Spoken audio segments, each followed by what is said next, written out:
Assalamualaikum warahmatullahi wabarakatuh. Alhamdulillahirabbil alamin wa bihi nasta'in ala umurid dunya waddin. Wassalatu wassalamu ala asyrafil anbiya'i wal mursalin wa ala alihi wassahbihi ajma'in. Rabbi shrah li sadri wa yassir li amri wahlul 'uqdatam min lisani yafqahu qawli. Rabbi asir wa la tu'asir wa tammim lana min kamil khair wa la hawla wa la quwata illa billahil aliyyil azim. Amma ba'du. Puji syukur kehadirat Allah Subhanahu wa taala yang mana kita masih diberi nikmat kesehatan dan nikmat kesejahteraan hingga kita masih bisa melaksanakan perkuliahan pada pagi hari ini. Tak lupa pula sholawat selalu kita curahkan kepada Nabi Muhammad SAW yang mana telah membawa kita dari zaman jahiliyah ke zaman sekarang ini. Yang saya hormati Bapak Dr. Muhammad Rifai sebagai dosen pengampu dan Ibu Shilvana Dwi Novianti sebagai dosen pembimbing, yang mana pada kesempatan kali ini saya akan mempresentasikan hasil makalah saya yang berjudul Besarkan Organisasi. Sebelumnya, saya akan berbicara sedikit tentang latar belakang organisasi. Suatu organisasi dibentuk untuk mencapai tujuan bersama. Namun untuk mencapai tujuan secara efektif, maka diperlukan manajemen yang baik dan benar. Mengapa demikian? Karena manajemen meliputi proses perencanaan, pengorganisasian, pengarahan, dan penggunaan pengawasan usaha-usaha anggota lainnya sehingga mencapai tujuan organisasi yang telah ditetapkan. Apabila lembaga atau organisasi tidak menjalankan manajemen dengan baik dan benar dalam bentuk pengelolaannya, maka semua tujuan tidak akan tercapai. Sebaliknya, jika suatu lembaga atau organisasi itu menjalankan manajemennya dengan baik dan benar, maka semua tujuan akan tercapai. Baik, di sini saya akan masuk ke dalam pembahasan, yaitu pertama adalah pengertian organisasi. Organisasi adalah keseluruhan perpaduan unsur-unsur manusia dan non-manusia yang masing-masing memiliki fungsi untuk mencapai tujuan. Dikatakan organisasi jika ada suatu kegiatan yang dikerjakan bersama-sama dan untuk mencapai tujuan bersama. Dilakukan oleh 2 orang atau lebih, bukan 1 orang. Organisasi ini berasal dari kata organon, dari Yunani yang artinya adalah alat. Di dalam organisasi, kita harus memiliki 5 fenomena penting. Yang pertama adalah organisasi harus memiliki tujuan. Yang kedua, organisasi harus mempunyai program, kegiatan, strategi, dan metode untuk mencapai tujuan organisasi itu. Yang ketiga adalah organisasi harus mempunyai pimpinan atau manajer yang bertanggung jawab kepada organisasi itu untuk mencapai tujuan. Yang keempat ialah organisasi terdiri atas 2 orang atau lebih. Dan yang kelima adalah organisasi harus memiliki kerjasama yang baik. Kita masuk ke pembahasan yang kedua, yaitu unsur-unsur organisasi. Unsur-unsur organisasi ini tidak berdiri sendiri, akan tetapi saling kait, yaitu maksudnya saling berhubungan satu sama lain, sehingga membentuk suatu kesatuan yang utuh. Adapun unsur-unsur organisasi secara terperinci ada 6. Yang pertama adalah man, orang. Di dalam kegiatan organisasi itu sering disebut sebagai pegawai atau personil. Dan pegawai ini terdiri dari semua anggota organisasi. Yang kedua adalah kerjasama. Kerjasama ini merupakan saling membantu satu sama lain untuk suatu perbuatan yang dikerjakan bersama-sama dan untuk mencapai tujuan bersama.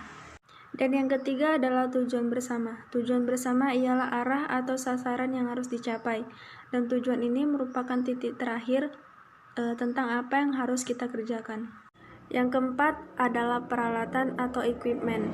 Peralatan ini terdiri dari sarana, mesin-mesin, atau modal, dan yang lainnya, seperti tanah atau gedung juga. Yang kelima adalah lingkungan atau environment. Faktor lingkungan ini misalnya seperti keadaan sosial, ekonomi, budaya, atau teknologi. Unsur-unsur lingkungan ini seperti kondisi atau situasi, tempat atau lokasi, wilayah operasi. Itu adalah unsur-unsur lingkungan itu. Dan yang keenam adalah kekayaan alam. Kita masuk ke pembahasan yang ketiga, yaitu efektivitas organisasi.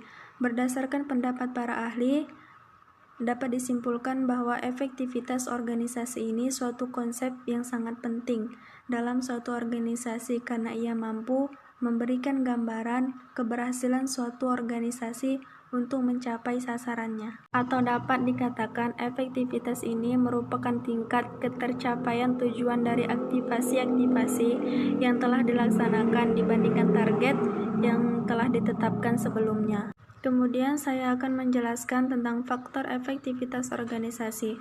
Faktor efektivitas organisasi ada 4 macam. Yang pertama adalah keterlibatan, yang kedua adalah adaptasi, yang ketiga adalah misi, dan yang keempat adalah konsistensi.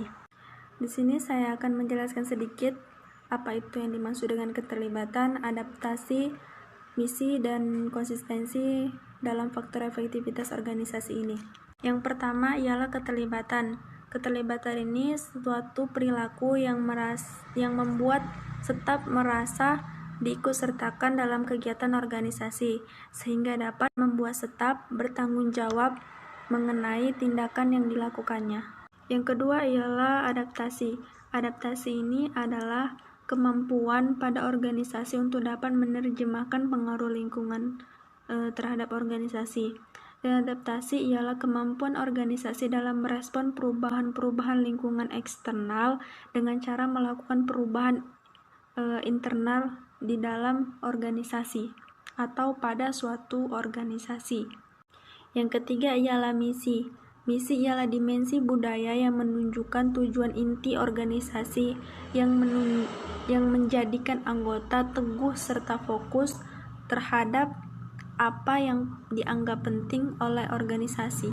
Yang keempat adalah konsistensi. Yang dimaksud dengan konsistensi ialah tingkat kesepakatan anggota suatu organisasi terhadap asumsi dasar dan nilai-nilai inti organisasi. Kita masuk ke pembahasan yang keempat, yaitu prinsip organisasi. Agar organisasi berjalan dengan efektif dan efisien dalam situasi yang dinamis dan masalah bermunculan, maka organisasi harus melaksanakan prinsip-prinsip organisasi. Istilah prinsip diartikan sebagai cara berpikir atau cara bertindak. Demikian, prinsip-prinsip organisasi ini bisa dijadikan pedoman oleh organisasi untuk mencapai tujuan. Prinsip organisasi secara umum ialah prinsip perumusan tujuan, prinsip pembagian kerja, prinsip pendelegasian kekuasaan atau wewenang, prinsip tingkat pengawasan, prinsip rentang masalah, prinsip kesatuan perintah, dan prinsip koordinasi. Baik, kita masuk ke pembahasan yang terakhir, yaitu bentuk struktur organisasi. Penyusunan struktur organisasi ini merupakan hal yang sangat penting dalam organisasi atau dalam perusahaan, baik perusahaan itu berskala kecil maupun berskala besar. Tetap memerlukan struktur organisasi.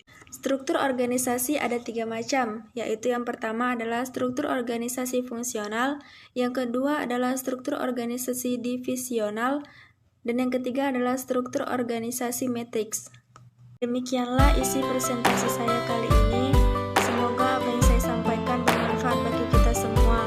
Jika ada kesalahan dari saya, mohon dimaafkan karena kesempurnaan hanya milik Allah Subhanahu wa Ta'ala. Akhirul kalam, Subhanallah.